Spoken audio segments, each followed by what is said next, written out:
Welcome to the IELTS Writing Adventure. Have you ever felt a little worried or confused when you think about the IELTS writing test? You are definitely not the only one. For many people who take the IELTS exam, the writing part can feel like the most difficult challenge. It's like trying to build something amazing without a clear plan or knowing what tools to use. But what if I told you that with the right knowledge and a good strategy, you can actually feel confident when you sit down to write? What if you can learn how to tackle these tasks and get the score you really want or need for your future? That's exactly what we are going to do together in this guide.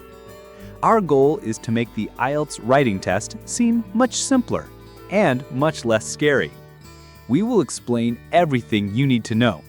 We'll talk about the different parts of the test, how the people who score your test decide on your marks, common mistakes that people make and how to avoid them, and important tips for managing your time so you don't feel rushed. So, let's begin this exciting journey to mastering IELTS writing. Get ready to learn, practice, and get closer to your IELTS goals. Understanding the IELTS writing test. What exactly is it? The IELTS writing test is one of the 4 parts of the IELTS exam, along with listening, reading, and speaking. It is designed to check how well you can write in English. You have to complete 2 writing tasks in a total of 60 minutes. It's important to know that these 2 tasks are not equal in how much they contribute to your final score. Let's look at how your time and marks are divided. Task 1. Helping you understand information. What it counts for? 33% of your total writing score. How long you should spend? Around 20 minutes. What you need to write? At least 150 words. Task 2. Showing your ideas and opinions. What it counts for? 67% of your total writing score. How long you should spend? Around 40 minutes. What you need to write? At least 250 words. Important to remember, this task is worth twice as much as Task 1. This is the single most important piece of information about your time in the writing test. Because Task 2 is worth double the marks, you must plan your time carefully to give it the attention it deserves. We will talk more about how to do this later, but for now, it's good to have this in mind. Let's take a closer look at how the 2 tasks are different. Task 1. Different for everyone. Academic versus general training. The first task you will do in the IELTS writing test is different depending on which type of IELTS test you are taking, academic or general training. If you are taking the IELTS academic module, Task 1 is about describing information you can see. What you will do, you will be shown a picture that shows information. This could be a bar chart. This uses bars of different heights to compare things. A line graph. This uses lines to show how something changes over time. A table. This organizes information in rows and columns. A map. This might show changes in a place over time. A process diagram. This shows the steps in a process. Your job is to describe the visual information. You need to explain what the chart, graph, table, map, or diagram shows. Summarize key features. You should identify and describe the most important points or trends. For example, what is the highest number? What is the lowest? Did something increase or decrease a lot? Report data objectively. This means you must be fair and accurate. You should only write what you can see in the visual. You should not give your opinion or guess anything. Just report the facts presented. Write at least 150 words. Think of yourself as a detective who has found a clue, the visual information. Your job is to clearly explain what the clue tells you, focusing on the most important details. If you are taking the IELTS General Training module, Task 1 is about writing a letter. What you will do. You will be given a situation and you need to write a letter to someone about it. Your job is to write a letter. This letter will be in response to a specific prompt. Request information or explain a situation. For example, you might need to ask for information about a job, complain about a product, or thank someone. The tone can be different. Your letter can be formal. This is for official letters, like writing to a company or a government department. You will use polite and respectful language. Semi-formal. This is for letters to people you know, but not very well, like a landlord or a manager. The tone is polite, but a little less strict than formal. Informal, this is for friends or family. You can use more casual language and contractions like I am instead of I am. Address all the points in the prompt. The question will tell you specific things you need to include in your letter. You must write about all of them. Use the correct tone. Your choice of words and how you write should match whether the letter is formal, semi-formal, or informal. You should also write at least 150 words. Think of this task like having a conversation with someone through writing. You need to make sure you say everything you'd need to say clearly and in a way that is appropriate for the person you're writing to. For example, you would not use the same language to a friend as you would to a company manager. Task 2. The essay, your chance to shine. Academic and general training. Task 2 is the same for both the academic and general training modules of the IELTS test. This is the part where you write an essay. What you will do. You will be given a prompt.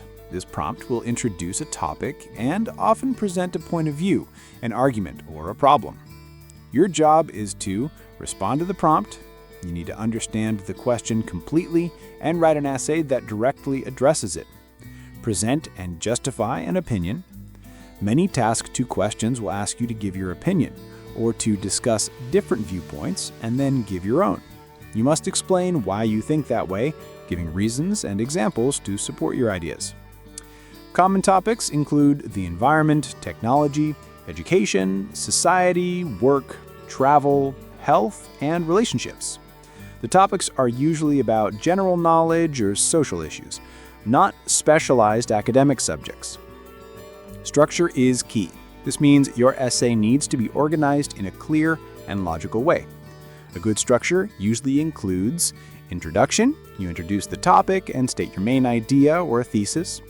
Body paragraphs, each paragraph should focus on one main idea with supporting details, examples, and explanations. Conclusion, you summarize your main points and restate your opinion in a new way. Write at least 250 words.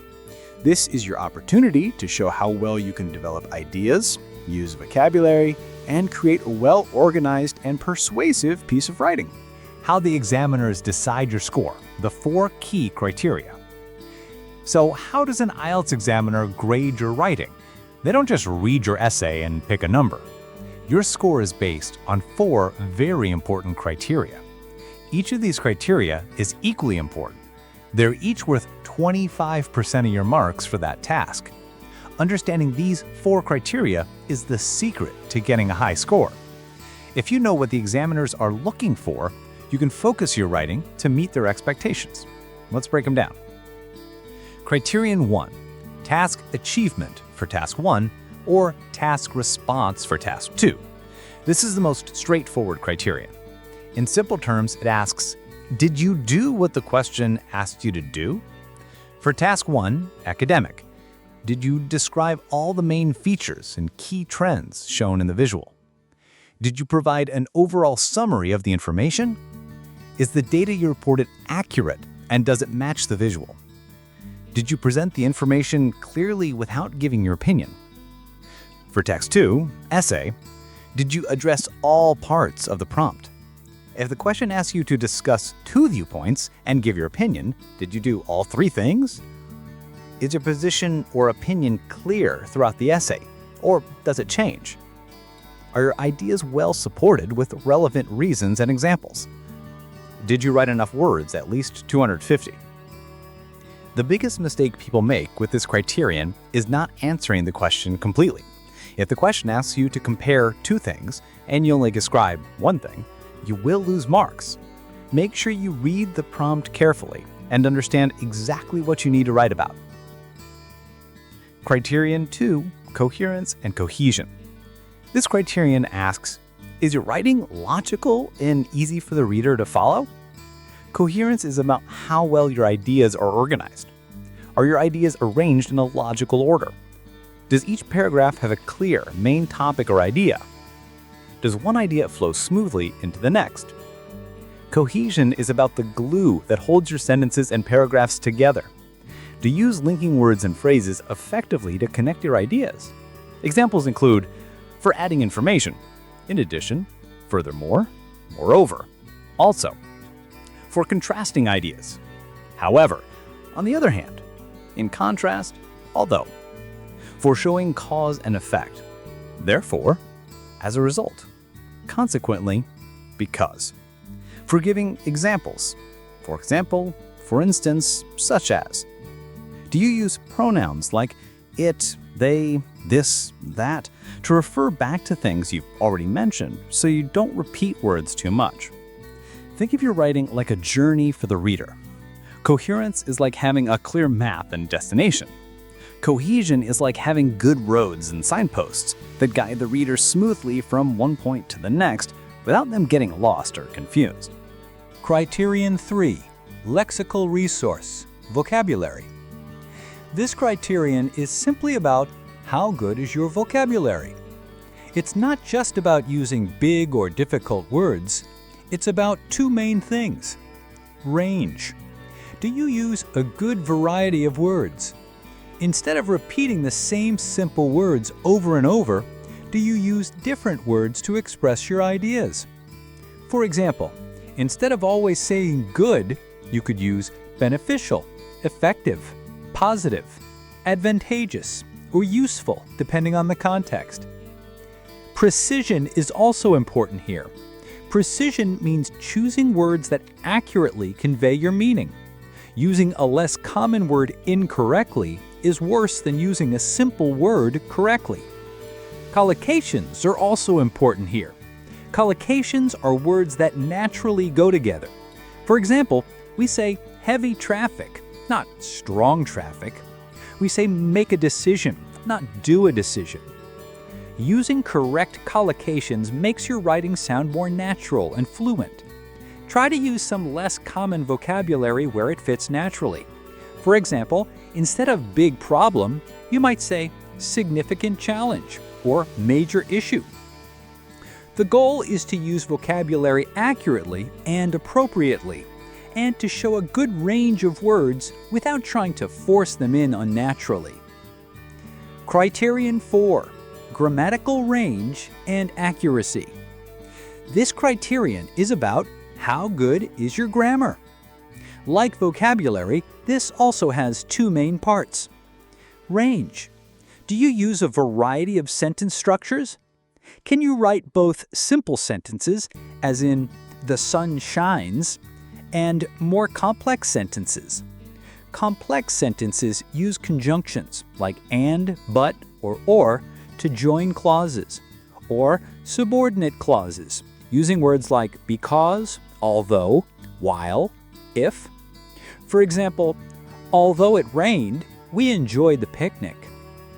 Using a mix of simple, compound, and complex sentences makes your writing more interesting and shows your ability to control the language.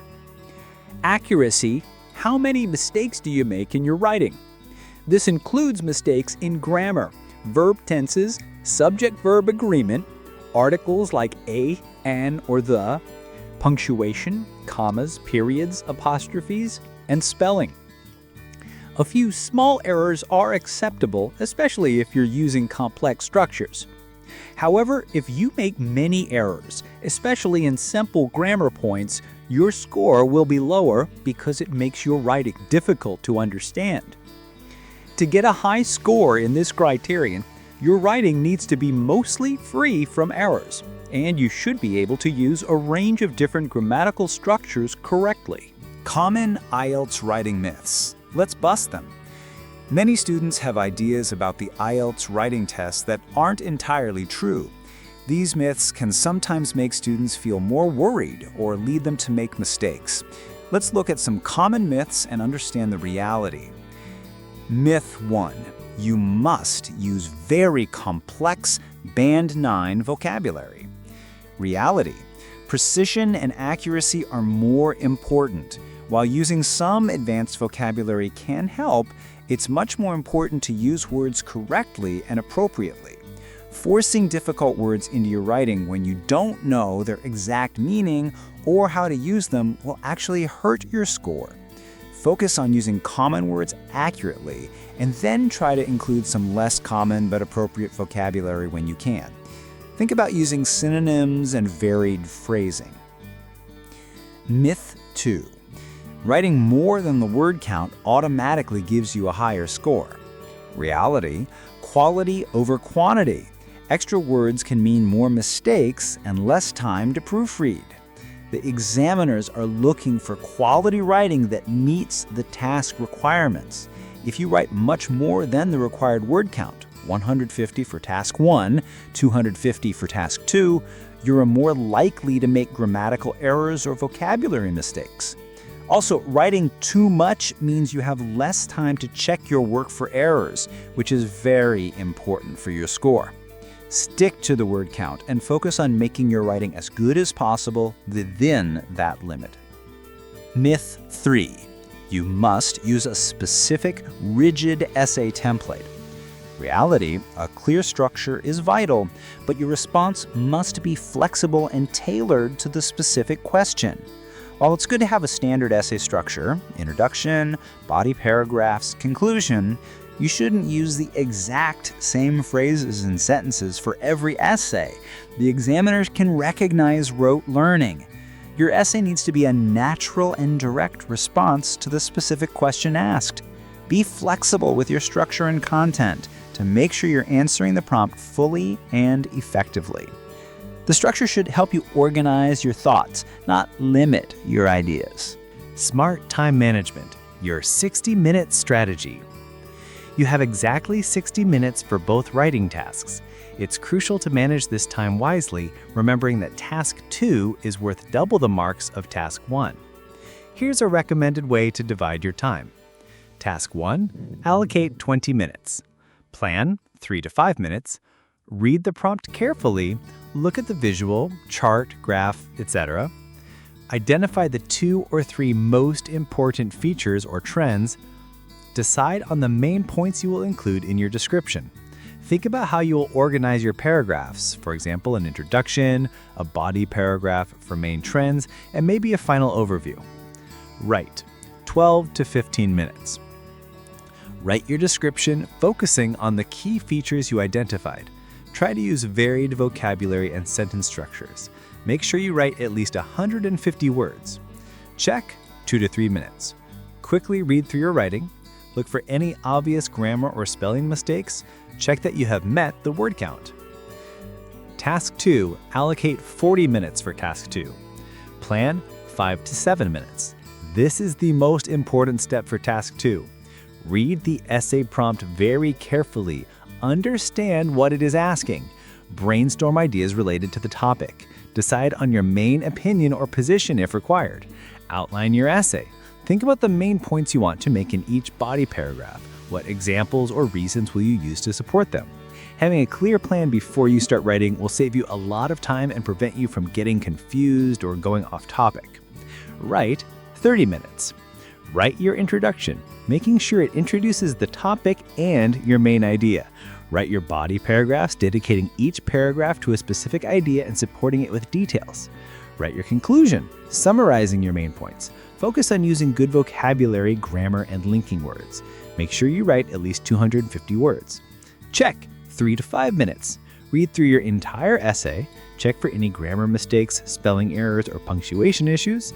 Ensure your ideas are clear and logical, and make sure you have answered all parts of the question. Remember, always start with planning. A few minutes spent planning can make your writing much clearer, more organized, and more accurate, leading to a higher score. Let's see it in action. Band 6 versus Band 8. Task 2 example. To really understand the difference in scoring, let's look at a typical Task 2 question and see how 2 different responses might be marked. The question. Some people believe that technology has made people more sociable, while others think it has led to more isolation. Discuss both views and give your own opinion. Now, let's imagine 2 paragraphs written by different students in response to this question. Band 6 sample paragraph, focusing on one side of the argument. On one hand, technology is very good for social. For example, people use Facebook to talk to friends. They can talk to friends who are far away. This is a good thing because it makes them not lonely. Also, they can share pictures and life events. So, technology helps people to be social. It is a good tool for communication. What's good here? The student has attempted to address one side of the argument. They have provided a simple example, Facebook. They have tried to link ideas with also and so. Why might this be a band 6? Vocabulary. The vocabulary is very basic and repetitive. The word good is used multiple times. Social is used instead of sociable. Grammar and sentence structure. The sentences are mostly simple and short. There is some repetition in structure. For example, they can talk and also they can share. Cohesion. Linking words are used, but the flow is a bit choppy. Task response, while it addresses one view, it doesn't fully discuss both views and give a clear opinion as the question asked. It also lacks depth in developing the ideas. Band 8 sample paragraph, focusing on one side of the argument with more detail and sophistication. Proponents of this view argue that digital technology has revolutionized interpersonal communication, fostering greater connectivity. Platforms such as Facebook and Instagram, for instance, enable individuals to maintain long-distance relationships that might otherwise fade over time. Furthermore, these tools facilitate the sharing of significant life events, creating a sense of shared experience and community, thereby combating feelings of loneliness. Consequently, it can be asserted that technology serves as a powerful instrument for enhancing social interaction. What's good here? The vocabulary is much more precise and sophisticated. Words like proponents, revolutionized, interpersonal communication, fostering greater connectivity, enable, maintain, facilitate, significant, combating, and asserted show a strong command of language. Grammar and sentence structure. The sentences are more complex and varied. They use phrases like, proponents of this view argue that, and subordinate clauses like, that might otherwise fade over time. Cohesion. Advanced linking words like for instance, furthermore, and consequently are used correctly to create a smooth flow between ideas. The use of thereby also adds sophistication. Task response. This paragraph effectively presents one side of the argument with clear explanations and examples, showing a good understanding of the topic. It directly addresses the prompt's requirement to discuss the view that technology makes people more sociable. The key difference: the Band 8 paragraph uses more advanced and precise vocabulary, more complex and varied sentence structures, and more sophisticated linking devices. This demonstrates a higher level of English proficiency and a better ability to meet the IELTS scoring criteria. The ideas are developed more fully and presented in a more organized and fluent manner. Key takeaways and final tips for success. To help you remember the most important points, here's a summary of what we've covered. Know the tasks. Understand the difference between Task 1, academic, visual description, general training, letter, and Task 2, essay for both modules. Remember, Task 2 is worth twice as much. Master the criteria. Always write with the 4 scoring criteria in mind: task achievement or response, coherence and cohesion, lexical resource, and grammatical range and accuracy. Manage your time.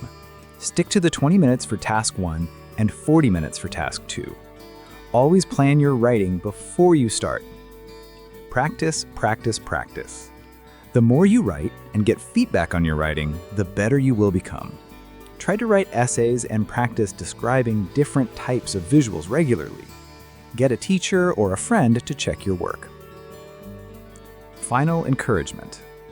We hope this guide has given you a clear map to navigate the IELTS writing test. It might seem like a lot to remember at first, but by understanding what is expected and practicing regularly, you will build the skills and confidence you need to succeed. Remember, the IELTS writing test is a skill that can be learned and improved. Focus on clear communication, good organization, and accurate language, and you will see your scores improve. If you found this guide helpful, please give it a thumbs up and subscribe to our channel for more tips and strategies to help you with your IELTS preparation. If you have any questions or want to share your thoughts, please drop them in the comments section below. Good luck with your IELTS preparation. You can do it.